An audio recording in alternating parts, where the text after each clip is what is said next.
The Chinese want the metal out of the ground. They're moving forward very quickly. And when they get into the lower zone, our royalty payments are going to go up substantially. I believe this is a company-making event. Welcome to Proven and Probable, where we deliver mining insights and bullion sales in the form of physical delivery, offshore depositories, and private blockchain distributed ledger technology. Welcome to Proven and Probable. I'm your host, Maurice Jackson. Joining us for a conversation is David Cole of EMX Royalty, the royalty generator. Mr. Cole, welcome to the show, sir. Maurice, it's always my pleasure. Pleasure to have you back on the program today to discuss a series of accretive transactions that EMX Royalty has consummated that continue to reward its shareholders. Before we begin, Mr. Cole, for someone new to the value proposition, please introduce us to EMX Royalty and the opportunity the company presents to the market. You know, Maurice, we're the royalty generator, and royalties are phenomenal financial instruments. They are a slice off the top from metal production. And so if you own a 1% royalty on a project, 1% of the value of the metal that's produced in that project goes to you. And the beauty of that is that it has embedded optionality, and that is exposure to additional discoveries, resource advancements, engineering advancements, etc. on that property to the benefit of the royalty holder at no cost to the royalty holder. So it doesn't matter how much money they spend on the project. None of those bills come back to the royalty holder. We just get the 1% or 2% or 3% of the production that comes off that property. And also, of course, because these are commodities, we have commodity price optionality as well. So as commodity prices move up or down, the payment structures for that and the value that represents can go up and down. And the long-term history is for commodity prices to rise. So that combination of commodity price optionality, discovery optionality, and other aspects that add value to the royalty instrument makes royalties a really special thing. And the way we create them is through generation, where we go out and we acquire prospective mineral rights utilizing our geological skill sets, add value, sell those for cash, shares, work commitments in the ground, and always a production royalty. And we've been doing that for a long time. We have 2.3 million acres of mineral right exposure. We have over 69, 70 royalties in the world, something like that. And we've been successfully executing this business model for 16 years. It truly is a wonderful value proposition. Let's get everyone up to date on the company's successes since our last interview, beginning in Turkey, where EMX Royalty hosts 7 projects dating back to 2003, when the company exercised its application of in-region geological knowledge as an early mover in its execution on its prospect generation business model. Mr. Cole, take us to the Balya lead, zinc, silver mine, which was recently sold and where EMX holds an impressive 4% royalty on the property. What can you tell us about this transaction and its impact on EMX Royalty moving forward? You know, the Balya royalty, Maurice, is an excellent example of exactly what we're talking about. We acquired the Balya license from the Turkish government for $17,000 many years ago. We immediately executed geological modeling and delineation of prospective areas within that project, sold it to a capable local Turkish company called Dedeman Madencilik for $100,000 in cash. We got all our money back plus more, and a 4% production royalty. Dedeman went on to drill 59,000 meters of core and delineate multiple ore zones that are lead, zinc, silver rich on that property. And then they started a test mine and had small tonnage. We've received some royalty payments from those. And now they got bought out by their bigger neighbor, Eson Madencilik, who has a 5,000 ton per day mill. And that's transformative to us, because now our ores, where we have that royalty, are going to go through the mill, and it was a district consolidation which has substantial synergies, and we expect the production on this property to go up marketably over the course of the next 2 years, and it will become a multi-million-dollar per year annual cash flowing royalty at today's metal prices. Moving northeast, let's go to Serbia and discuss the recent developments at the giant Timok copper gold deposit, where EMX holds a 0.5% royalty. Zijin Mining is advancing the Timok, and they are moving in an expeditious manner to get into production. Take us on site and share the progress that Zijin Mining is making on the Timok. You know, those Chinese are metal hungry. They they just want, they cannot own enough metal. They continue to be on a buying spree around the world. They paid over $1 billion to buy this particular asset. They have signed a memorandum of understanding with the Serbian government whereby they will invest 474 million US dollars into the ground to advance the upper zone, the upper high grade zone within the larger deposit that's been found, into production very quickly. We expect that to be in production in 2021. Based upon the feasibility study that was filed, our 0.5% royalty there will pay 2.5 million US dollars per year at today's metal prices. And we're quite excited for that. That's a nice augmentation of cash flow. But here's where it becomes really interesting, and that is when they get into the huge lower zone. The lower zone is over 1 billion tons, 1 billion metric tons of mineralized rock that is defined within a compliant resource at 0.99% copper with a nice gold credit, so over 1% copper equivalent. And that's going to be robustly economic in our opinion. And the Chinese want the metal out of the ground. They're moving forward very quickly. And when they get into the lower zone, our royalty payments are going to go up substantially. I believe this is a company-making event. Let's take this conversation now to the United States, and let's visit Nevada. Back in mid-December, EMX announced that they had acquired a 19.9 interest in the Rawhide Gold Silver Mine. Can you walk us through how this might impact the future cash flow at EMX? So, as you know, Maurice, one of the things that we do that makes us special is we also make strategic investments outside of the royalty sector. So while our smart economic geologists and finance people are around the world identifying opportunities in the royalty space, if we see an investment opportunity that is so good that we cannot not do it, we will execute on that. And our track record on our strategic investments is fantastic. It's a 40% internal rate of return that's compounded annually after tax on invested dollar over our 16-year history. So that's, it's because of strategic investing gains is why we have as much money in the bank as we've raised in the history of the company and no debt, in addition to the 2.3 million acres of mineral rights we have around the world. So that sets the stage, so you understand how it is that we've made the strategic investment, because it's part of our business model. And when we're sitting here with a large amount of cash, and the capital markets are not robust right now in the mineral sector. So consequently, there's a huge number of opportunities that are being shown to us. People want us to invest money into their project, their company, etc. And so we're being shown a huge number of opportunities, and we have a team that's comprised of an engineer, metallurgist, geologists, finance guys, and we filter through those, and the vast majority of the things that we're shown, we fail. But occasionally one comes up, it's like, holy smokes, this is very, very, very interesting. I've personally been on site, toured the operation. It's an active producing gold mine. They're pouring doré almost every day. There's a huge number of tons that they have on the pad already. And this will have, in our opinion, immediate cash flow. We're expecting to have substantial cash flow from this. I'm not allowed to say the numbers until we put out a 43101 compliant resource and production document that will define that. That's in progress. But we're very happy with this investment. It meets all of our criteria, and it's going to give us additional cash flow in the near term. And we picked up the 20% of the Rawhide mine for $3.7 million US. It was a great buy. Quite impressive. There are some interesting developments nearby as well at the Leeville complex. What can you share with us there?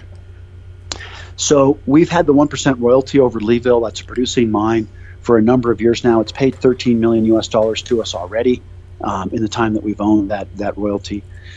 Newmont was the previous operator for the years that we've had that. Newmont's also a shareholder in EMX. They own about 6% of our stock. We have a good relationship with them. I worked for Newmont for 18 years before I left to found EMX Royalty Corporation.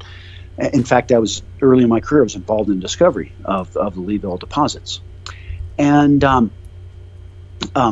Newmont and Barrick formed a joint venture in Nevada where they pooled all their assets to take advantage of the synergies between the various infrastructure pieces that they had collectively in northern Nevada. And that joint venture company is called Nevada Gold Mines, and Barrick is the operator of that.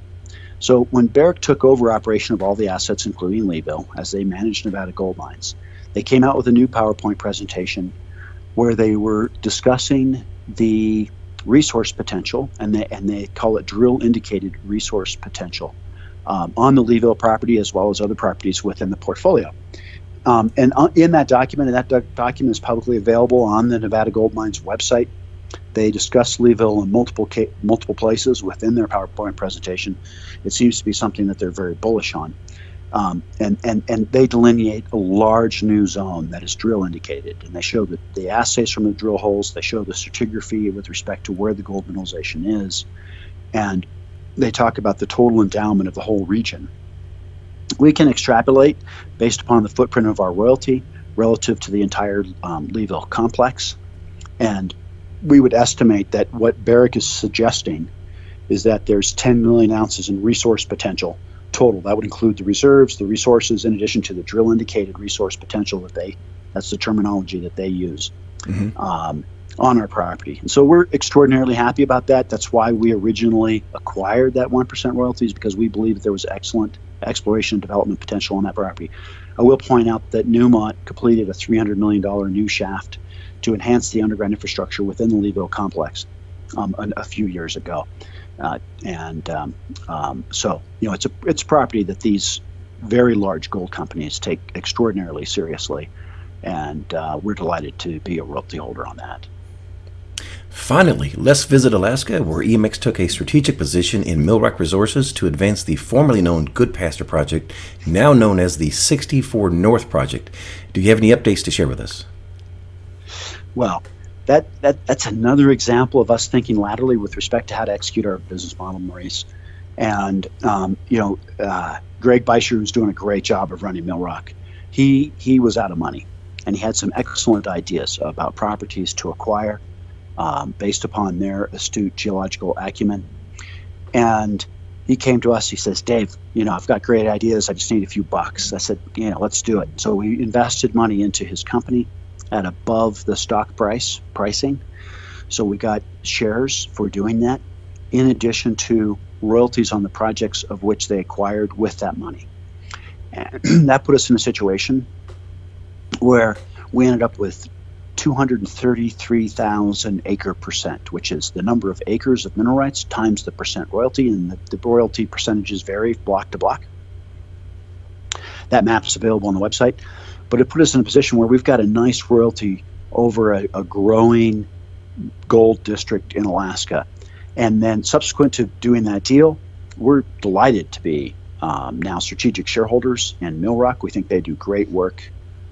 They've executed a fantastic deal with an Australian company, where the Australian company is going to come in and spend a bunch of money drilling.